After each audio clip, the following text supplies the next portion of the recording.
तुम्हारा तीसरा और अंतिम प्रश्न है, ध्यान क्या है?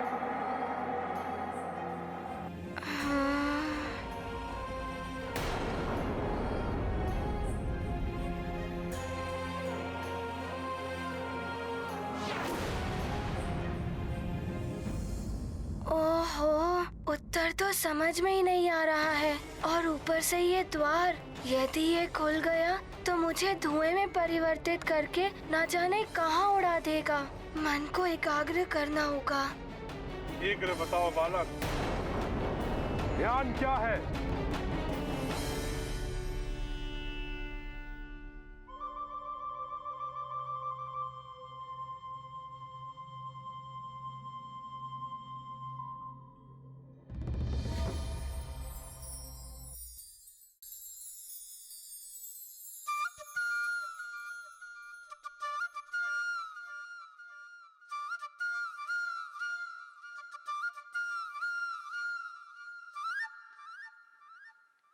ये लो, आज तुम्हें खेलने जाने की अनुमति के लिए जब तुम ये सारे मोती को इस धागे में पिरोकर माला बनानी होगी। बस इतना सरल कार्य मैं अभी कर लूँगा।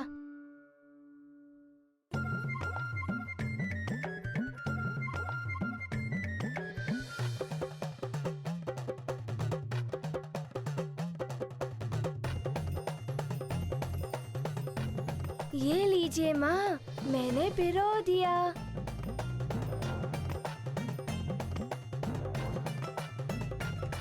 और ये भी।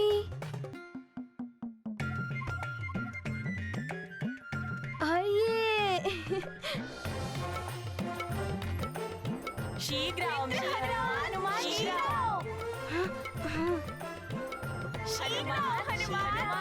शीघ्र हनुमान, हाँ हाँ, आ रहा हूँ।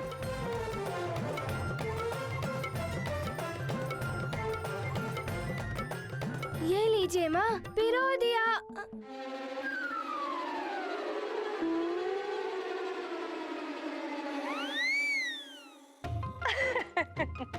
ये तो उधर ही लुढ़क गए।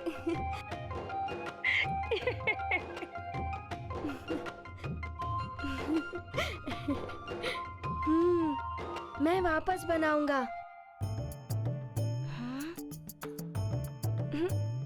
ओहो।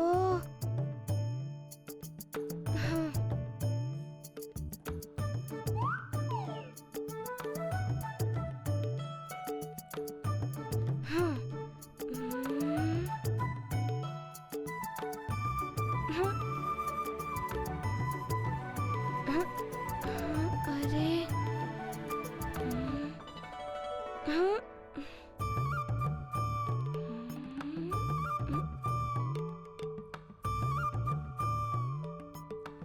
हनुमान, मित्र हनुमान, शीघ्र चलो। हाँ, आ रहा हूँ।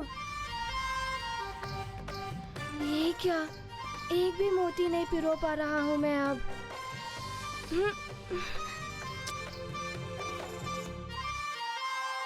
अब बस हो गया माँ, ये लीजिए, अब मुझे जाने दीजिए। मेरे मित्र मेरी प्रतीक्षा कर रहे होंगे।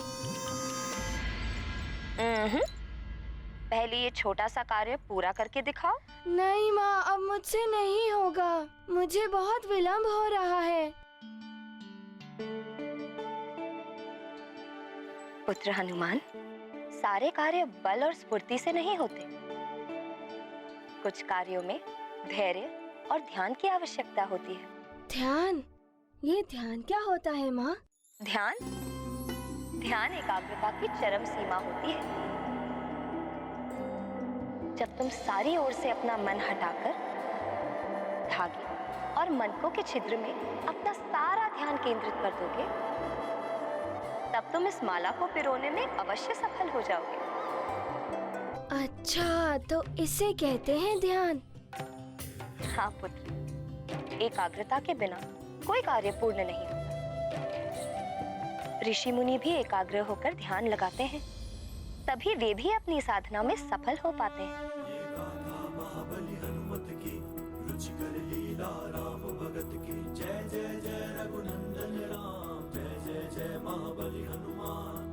घन संकट में है जीवन, हनुमत करते माँ का चिंतन।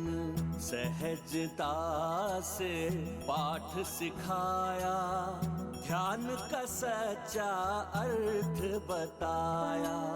लगता है इस प्रश्न का उत्तर तुम्हारे पास नहीं है बालक हनुमान।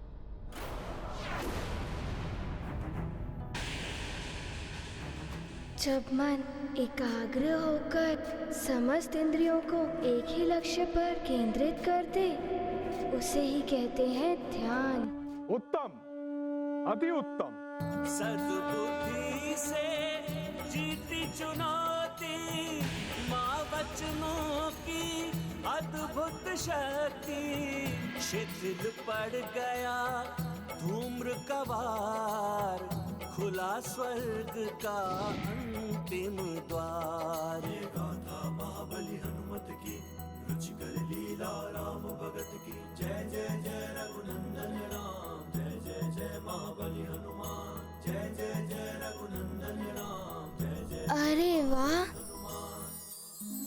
ये तो सचमुच स्वप्न लोक जैसा लग रहा है।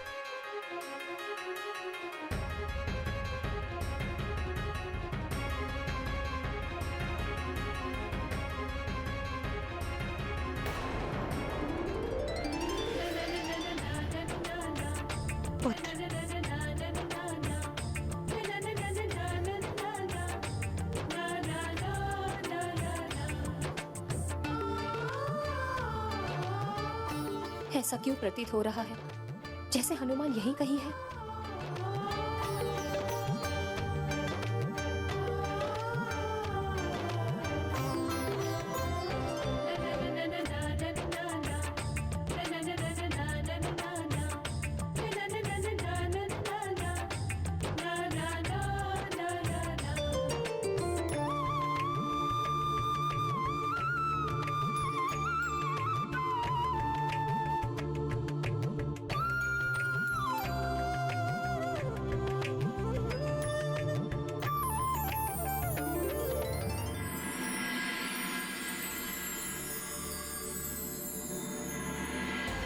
भ्रम है मेरा, सदैव उसी के ध्यान में खोई रहती हूँ ना।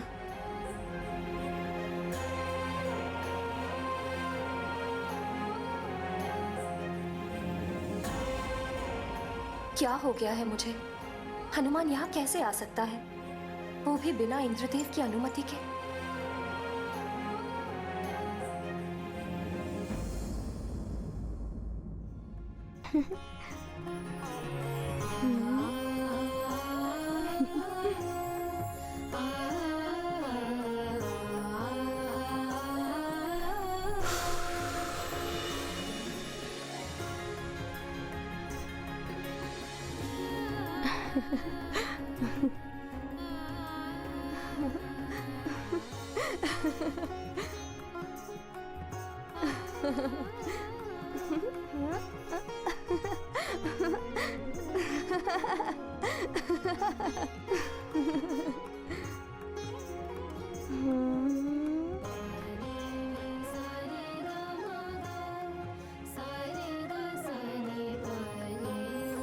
कितना सुंदर है, कितनी सुंदर सुंदर तितलियां और इंद्रधनुष भी।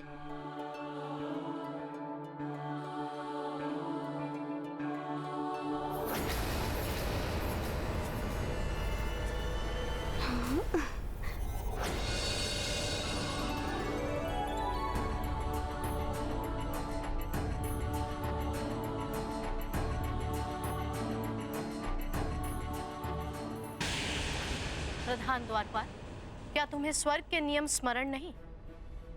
देवराज इंद्र की अनुपस्थिति में बिना आमंत्रण किसी भी प्राणी को स्वर्ग में आने की अनुमति नहीं दी जा सकती। भले ही उसने सारे प्रश्नों के उत्तर उचित दिए, वहीं रोको उसे। देवराज के लौटने तक वो स्वर्ग लोक में नहीं आना चाहिए।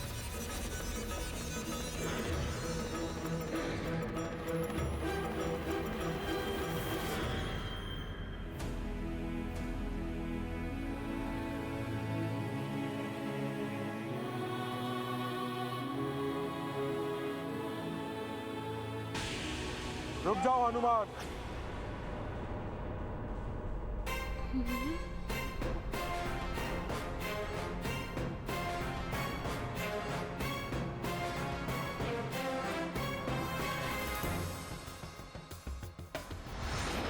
अभी भी तुम्हें स्वर्ग में आने की अनुमति नहीं दी जा सकती।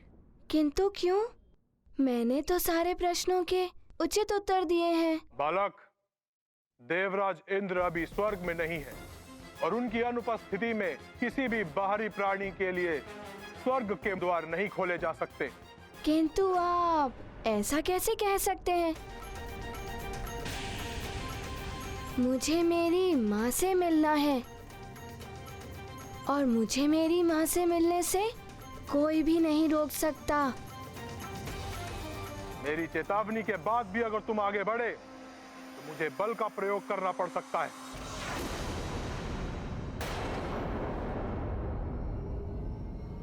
हमें तुम प्रहार करने पर विवश कर रहे हो हनुमान।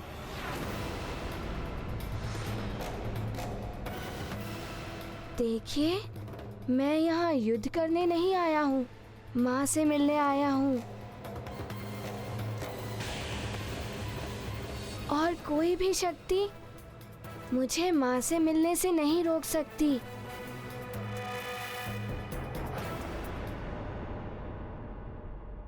रुक जाओ।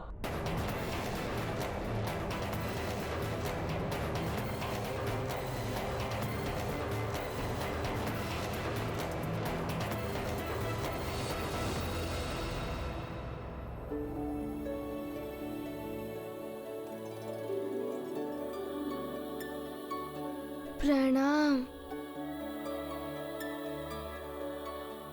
द्वारपाल, इस महान बालक ने देवों के लिए बड़े बड़े कार्य किए। इसे स्वर्ग में आने से रोका नहीं जाना चाहिए। इसे प्रवेश की अनुमति मैं देती।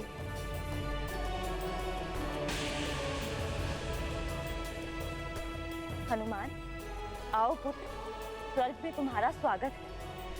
धन्यवाद।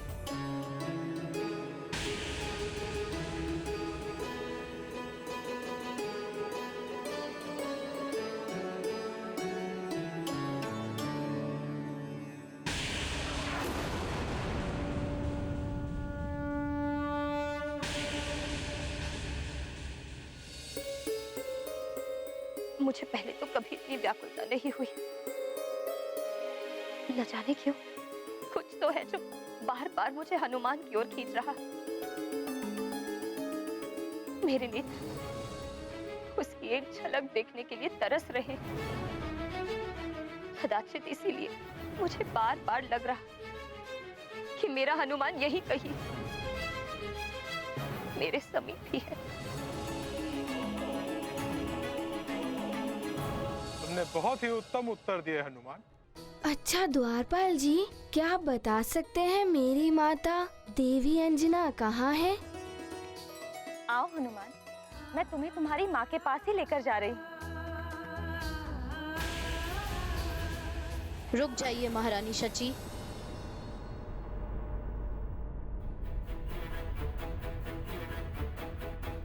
क्षमा करें। स्वर्ग के नियमों के अनुसार अप्सराओं को अपने सारे संबंध तोड़ मात्र अप्सरा धर्म का पालन करना होता है। यदि हनुमान अपनी माता से मिलेगा तो यह नियमों का उल्लंघन होगा महारानी। उर्वशी, हनुमान कोई साधारण बालक नहीं है। इसने अनेकों ऐसे कार्य किए हैं जो देवता भी नहीं कर पा रहे थे। इसलिए इसे इसकी माता से मिलने से रोका नहीं जा सकता।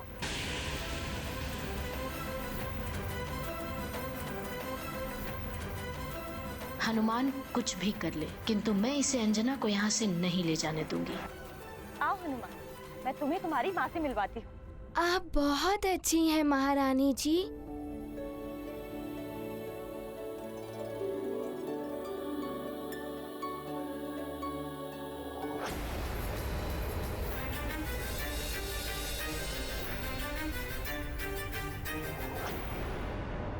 महारानी जी, अप्सरा धाम की प्रमुख मैं हूँ, इसलिए यदि हनुमान को अंजना से मिलवाना ही है तो ये कार्य आप मुझे सौंपिए। मैं ले जाऊंगी हनुमान को अंजना के पास। ठीक है, तुम लेकर जाओ इसे इसकी माँ के पास।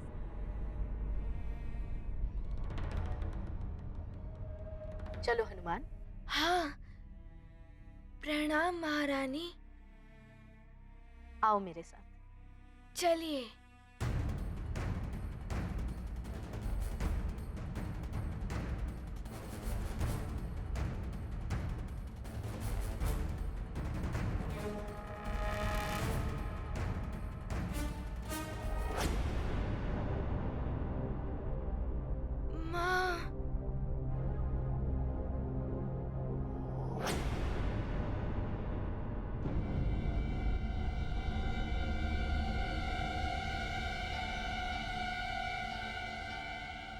क्या माँ यहाँ भी है, वहाँ भी है और यहाँ पर भी।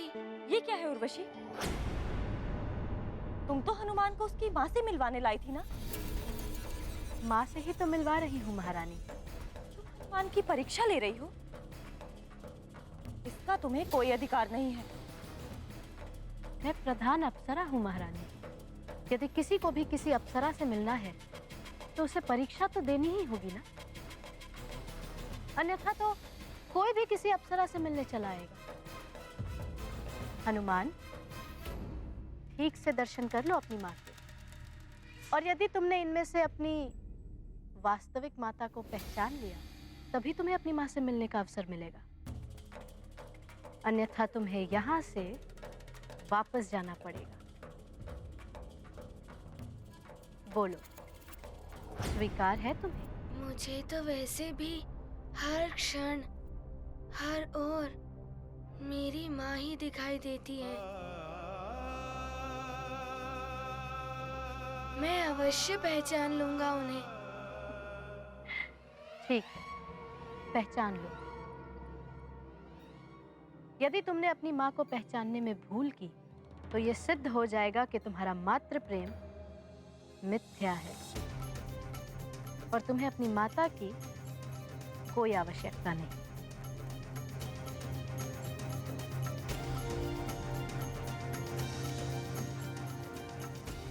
माँ, ये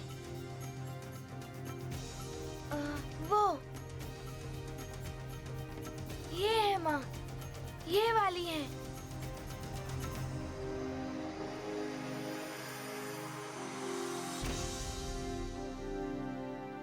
इनमें से सब मेरी माँ के ही स्वरूप में है। अब कौन सी मेरी माँ है?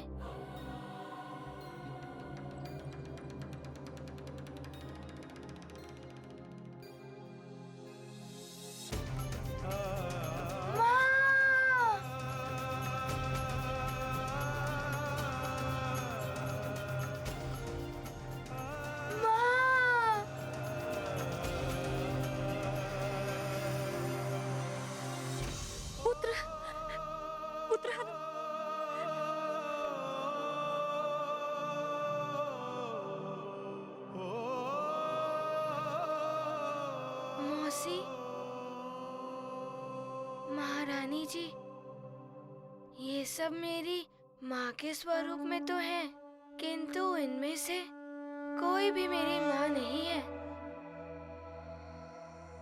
और ना ही किसी और की भी।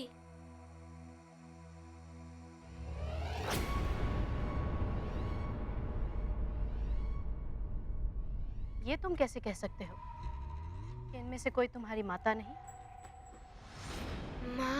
माँ होती हैं। अपने पुत्र की करुण पुकार पर माँ एक पल भी नहीं रुक सकती हैं। वो तड़प उठती मुझे हृदय से लगाने के लिए। मेरे इतने पुकारने पर वो यहाँ से इतने दूर चुपचाप खड़ी नहीं रहती। किंतु तुम ऐसा कैसे कह सकते हो? ये किसी और की भी माता नहीं? माँ किसी की भी हो, माँ होती हैं। उनका हृदय कोमल होता है। जिस प्रकार मुझे सब स्त्रियों में माँ की ही छवि दिखाई देती है, उसी प्रकार माँ होती है। पुत्र की करुण पुकार पड़ने पर वो द्रवित हो जाती हैं।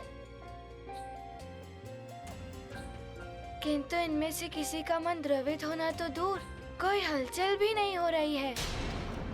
ये तो भाव शून्य ही रही, और माँ कभी भाव शून्य नहीं हो सकती।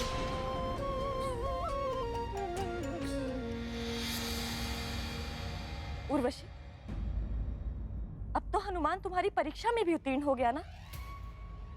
अब तो इसे इसकी माँ के पास जाने दो। आओ हनुमान, मैं तुम्हें तुम्हारी माँ के पास ले चलती हूँ।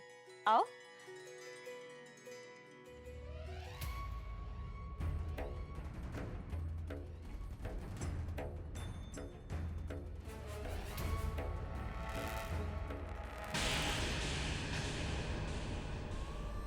ये पद चलन की ध्वनि क्या मेरे पुत्र की है?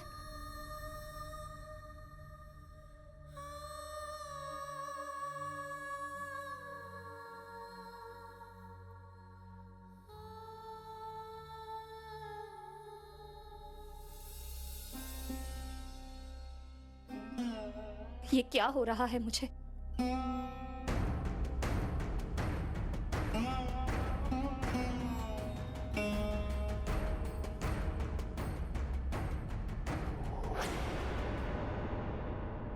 सेविका, मुझे ऐसा क्यों प्रतीत हो रहा है जैसे मेरा पुत्र हनुमान मेरे समीप ही कहीं है।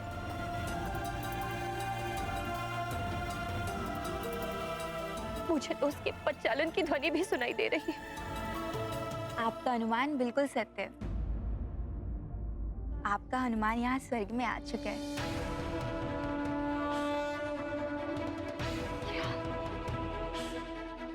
मेरा पुत्र यहाँ स्वर्ग में?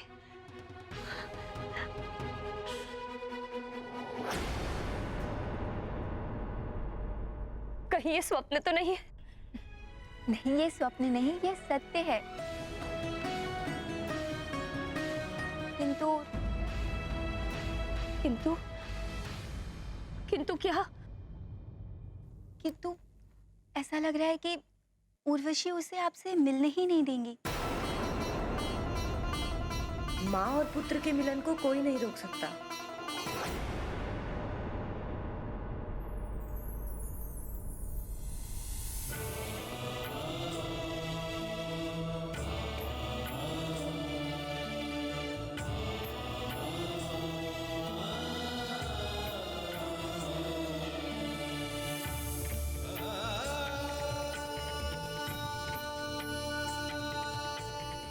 माँ,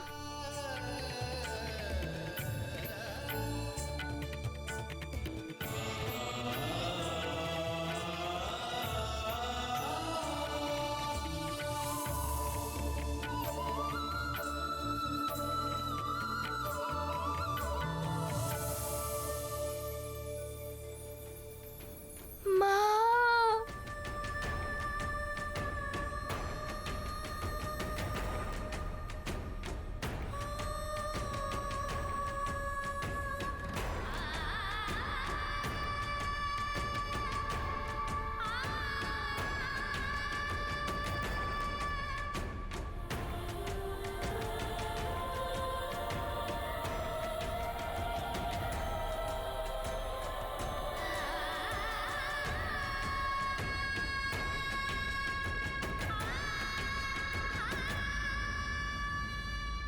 ऐसा सुंदर पावन मिलन देख जिसे भर आए नयन।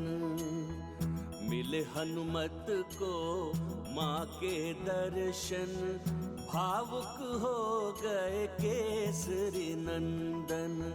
माता का भी मन भर आया, पुत्र को अपने हृदय लगाया। मातृ हृदय है प्रेम सागर, हर्षित है हनुमत उसे पाकर। महाबली हनुमत की रुचिकर लीला राम भगत की। जय जय जय रघुनंदन राम, जय जय जय महाबली हनुमान।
अंजना, देखो तुम्हें तुम्हारा हनुमान लेने आ गया।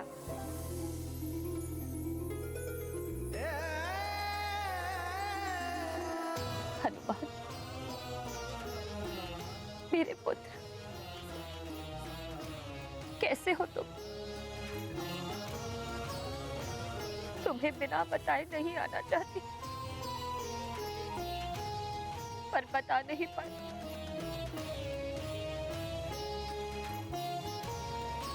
मुझे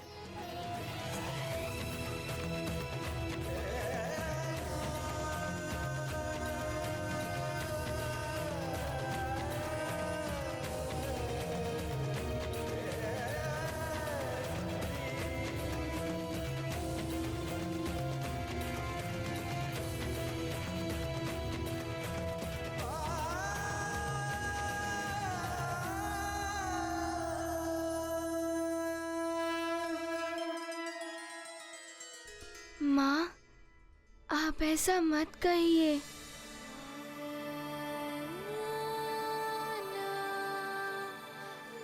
अब मैं आ गया हूँ ना, आपको यहाँ से लेकर ही जाऊंगा। आप चलेंगी ना माँ? बताइए ना माँ।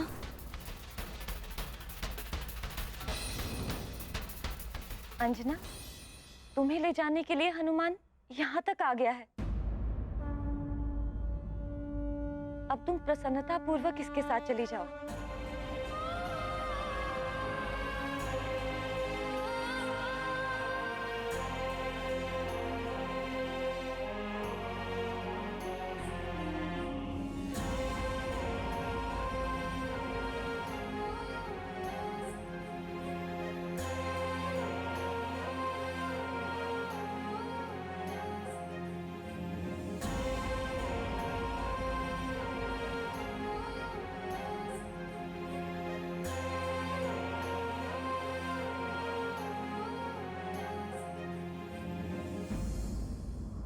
क्षमा करें महारानी जी,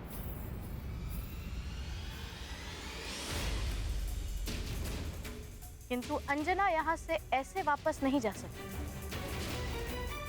ये स्वर्ग के नियमों का उल्लंघन होगा। मैं प्रधान अप्सरा उर्वशी स्वर्ग के नियमों के विरुद्ध जाकर अंजना को यहाँ से जाने की अनुमति तो नहीं दे सकती।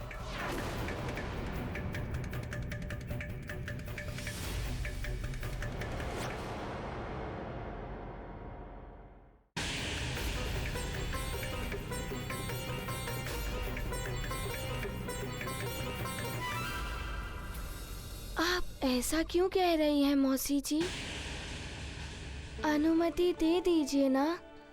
आपकी ही अनुमति से मैं माँ को यहाँ से ले जाऊंगा। इसकी अनुमति मैं कभी नहीं दूंगी हनुमान। तुम ऐसा कैसे कर सकती हो उर्वशी? क्योंकि अंजना अंजना नहीं, पुंजिक स्थला है, स्वर्ग की अप्सरा, जो श्राप से भी बंधी है और अप्सरा धर्म से भी। और अप्सरा धर्म के नियमों के विरुद्ध मैं किसी को नहीं जाने दूंगी।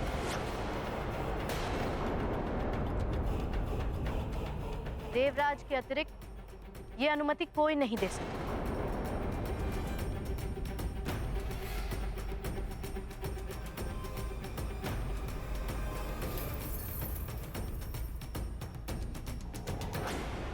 तो ठीक है, तो मैं देवराज इंद्र से ही अनुमति ले लूंगा। वे इस समय स्वर्ग लोक से बाहर गए हैं। कोई बात नहीं, मैं उनकी प्रतीक्षा कर लूंगा। जब वो वापस लौट कर आएंगे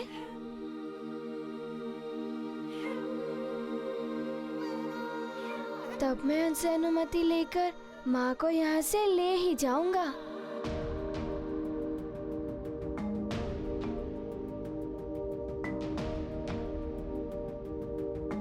और तब तक मैं माँ के साथ ही रहूंगा।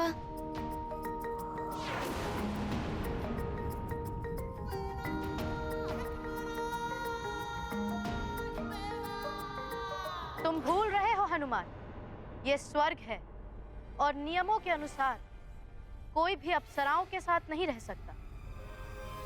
तुम्हें भी अपनी माँ से अलग रहना होगा। कोई बात नहीं, मन में संतुष्टि तो रहेगी ना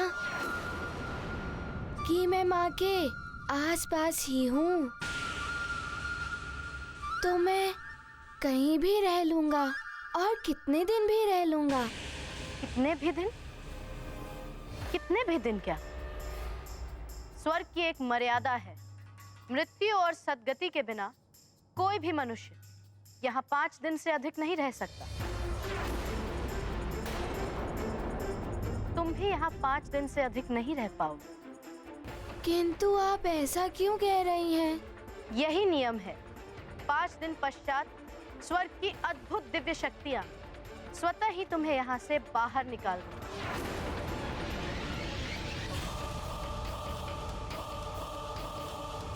फिर चाह कर भी तुम स्वर्ग में प्रवेश नहीं कर पाओगे।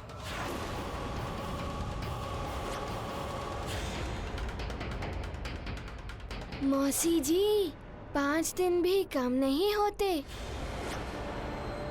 मैं इन 5 दिनों में देवराज से अनुमति लेकर माँ को अपने साथ लेकर अवश्य जाऊंगा।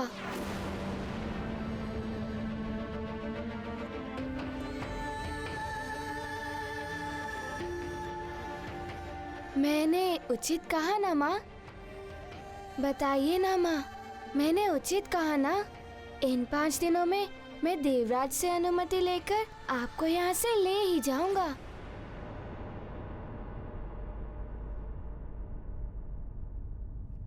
लौट जाओ हनुमान।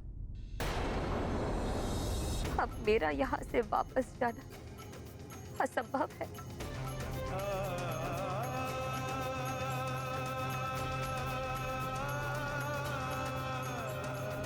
आप ऐसा क्यों कह रही हैं माँ?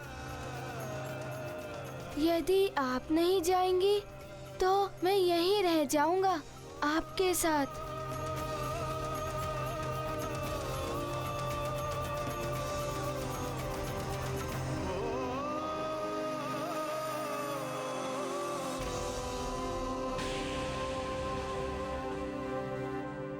मैं तुम्हें पहले भी बता चुकी हूँ हनुमान, स्वर्ग में कोई भी बालक किसी अप्सरा के साथ नहीं रह सकता, भले ही वो बालक अप्सरा का पुत्र क्यों ना हो।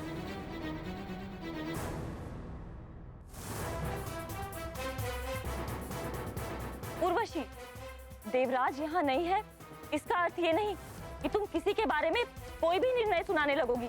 मैं कोई निर्णय नहीं सुना रही महारानी जी, स्वर्ग के नियमों को बता रही। और स्वर्ग के नियमों का पालन करना अति आवश्यक है।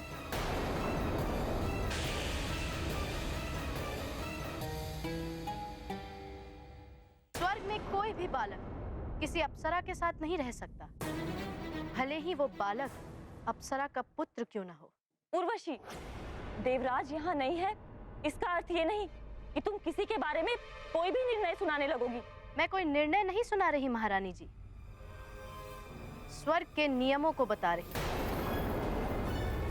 और स्वर्ग के नियमों का पालन करना अति आवश्यक है।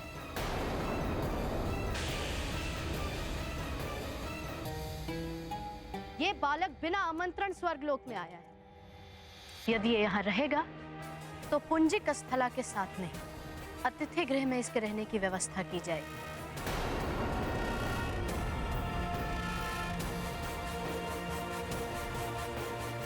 नहीं, मैं माँ के पास ही रहूंगा।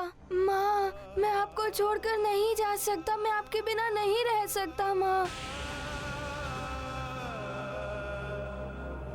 माँ, आप मौसी जी से कहिए ना, मैं आपके बिना नहीं रह सकता। हट मत करो पुत्र, तुम माँ के साथ नहीं रह सकते।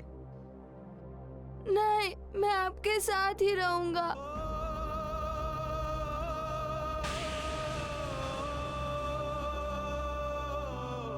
स्वर्ग के नियमों का पालन करो, जाओ यहाँ से।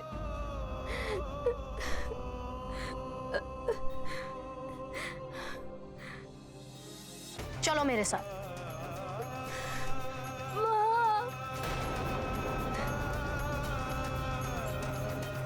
उर्वशी, ये हट है तुम्हारा। इसके लिए तुम्हें देवराज के दरबार में प्रश्नों का सामना करना पड़ेगा।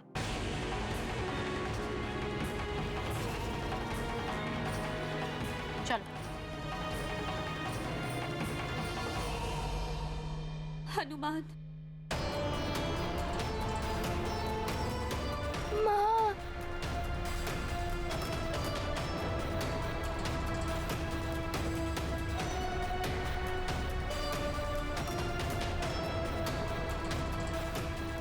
अब देवराज के आने तक कुछ नहीं किया जा सकता अंजना।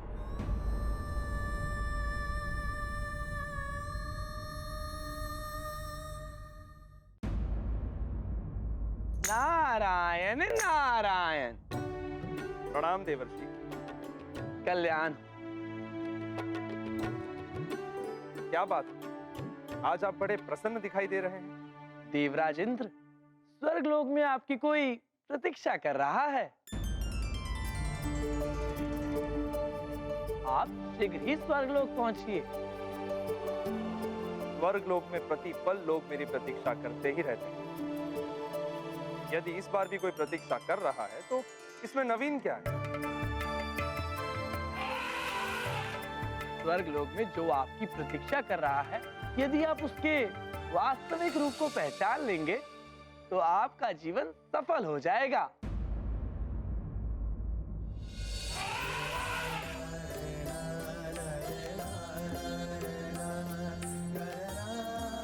रावत, बात क्या है? तुम भी बड़े प्रसन्न दिखाई दे रहे हो। देवराज इंद्र, जब अपने प्रतीक्षा कर रहे हो तो कौन प्रसन्न नहीं होगा। प्रणाम देवर्षि। रावत,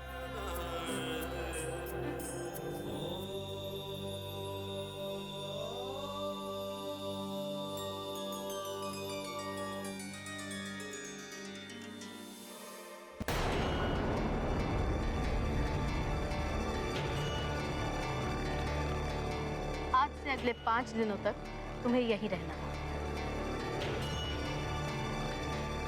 मौसी जी,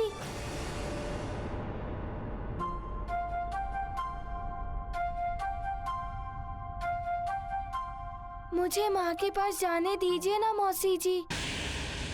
आप कैसे एक पुत्र और माँ को दूर कर सकती हैं मौसी जी? पहली बात, मैं तुम्हारी मौसी नहीं, और दूसरी, यदि तुमने यहाँ के नियमों का पालन नहीं किया तो तुम ही नहीं, तुम्हारी माता भी संकट में पड़ सकती है।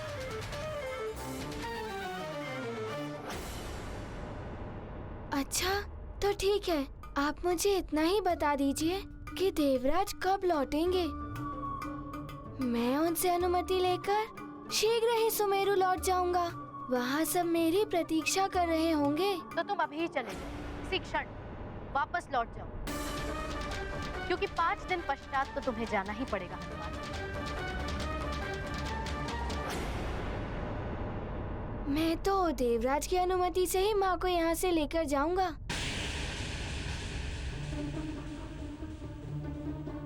मुझे तुमसे सहानुभूति है बालक, किंतु इस बात का ज्ञात है कि देवराज अंजना को यहाँ से जाने की अनुमति कभी नहीं देगा, क्योंकि मैं तुम्हें इंद्रदेव तक पहुंचने ही नहीं दूंगी और तुम्हें 5 दिनों तक उलझाए रखने के लिए एक सेवक ही पर्याप्त है।